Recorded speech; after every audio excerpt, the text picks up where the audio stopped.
안녕하세요, 안재욱입니다. 지난 한 주도 건강하셨습니까? 오늘은 많은 사람들이 혼동하고 있는 개념을 정리해 보려고 합니다. 시장경제의 중요한 특징 중에 하나가 자유기업주의입니다. 자유기업주의는 기업하기를 원하는 사람은 누구나 마음껏 사업을 할 수 있도록 허용하는 것을 말합니다. 내가 사업을 하고 싶다면 어떤 제품을 만들지, 어떤 자원을 구입할지, 어떤 기술을 사용할 것인지, 제품을 어떻게 팔 것인지, 그리고 얼마의 가격을 매길 것인지를 결정할 기회가 존재함을 말하는 것이죠. 컴퓨터를 이용한 교육용 게임을 만들기를 원한다면 그렇게 할 수 있어야 합니다. 국어, 영어, 수학, 과학 등 어떤 종류의 교육용 게임도 만들 수 있어야 합니다. 또 그것을 신문, 라디오, 텔레비전, 잡지 등에 광고를 할 수 있어야 합니다. 만든 교육용 게임을 몇몇 친구들에게만 팔 수도 있고 전국적인 규모의 판매망을 조직하여 팔 수 있어야 합니다. 가격도 10만원, 만원, 1000원 등 마음대로 책정할 수 있어야 합니다. 이러한 결정들이 다른 사람이나 정부가 아닌 생산자인 나에 의해서 행해지는 것이 자유기업주의입니다. 그리고 현존하는 기업들뿐만 아니라 아직 구체화되지 않은 잠재적인 기업들의 활동을 방해하지 않는 것이 자유기업주의입니다. 그런데 많은 경우 자유기업주의와 현존하는 기업을 의미하는 기존기업주의를 잘 구별하지 못하고 있습니다. 기존기업주의는 현존하는 기업에만 유리하게 적용되고 잠재적인 기업의 활동을 방해하는 것을 말합니다. 어떤 규제는 반자유기업주의적인 동시에 반기존기업주의적인 것이 있습니다. 가격 규제가 그 대표적인 예입니다. 가격 규제는 경쟁과 자유시장을 제한하는 한편 생산에 부정적인 영향을 끼치며 기업들에게 손해를 입히죠. 그러나 상당수의 정부 정책이나 규제가 자유기업주의적인 것이 아닌 기존기업주의적인 성격을 띠고 있습니다. 그 대표적인 것이 각 산업에 존재하는 정부의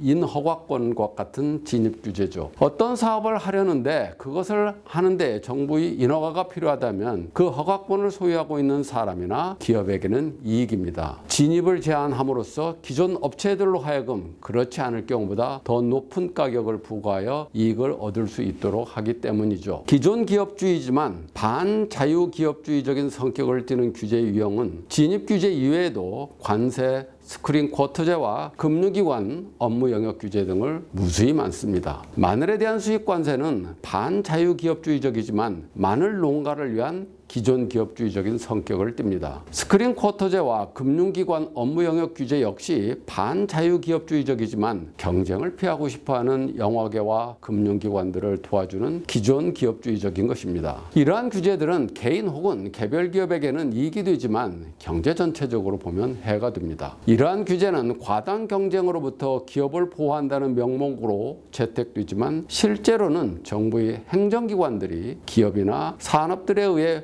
포역되어 만들어진 것이 많습니다. 결과적으로 그것들은 경쟁을 억제하고 독점을 보호하여 소비자와 잠재적 경쟁자 모두에게 손해를 끼치죠. 시장과 상품에 대해서 가장 효율적인 방법으로 운영하는 것을 막고 고객들에게 보다 완전한 범위의 서비스를 제공하지 못하도록 하고 있는 것입니다. 자유기업주의의 가장 큰 장점은 기존 기업이 시장의 시험을 끝없이 받게 하여 가장 낮은 비용으로 소비자의 수요를 충족시키는 제품을 생산케 하는 것입니다. 그렇지 못한 기업은 시장에서 밀려나게 되죠. 그렇기 때문에 기존 기업들은 어떻게 해서든지 자신들에게 손해를 입힐 법이 통과되지 않도록 노력하며 경쟁자를 막으려고 합니다. 그것이 기업사회가 종종 자유기업주의 적이 되는 이유입니다. 규제 완화와 규제 철폐에 대해 많은 지식인들이 이중적인 태도를 보이고 있습니다. 한편에서는 규제 완화를 말하고 다른 한편에서는 새로운 규제를 추가할 것을 주장하죠. 예를 들어 중소기업은 약사이고 대기업은 강자이기 때문에 규제 완화를 하게 되면 중소기업이 희생되므로 규제 완화 또는 철폐를 선별적으로 해야 한다는 것입니다. 다시 말하면 중소기업에 대해서는 규제를 완화하고 대기업에 대해서는 규제를 강화하는 방향으로 규제 완화가 이루어져야 한다는 것이죠. 그렇게 하지 않는다면 약육강식에 의한 경제력 집중이 심화될 것이라고 주장합니다. 이 같은 주장은 반자유기업주의적인 발상입니다.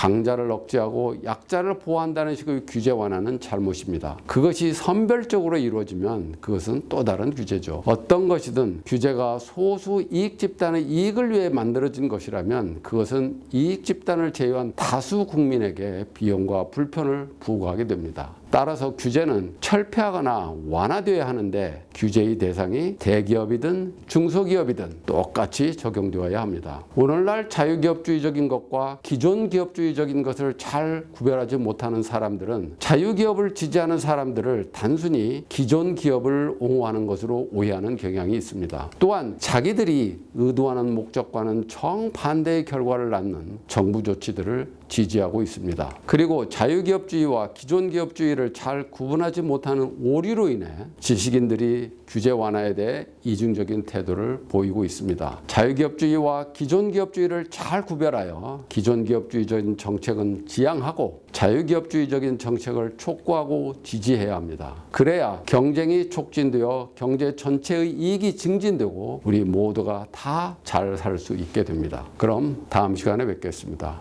고맙습니다.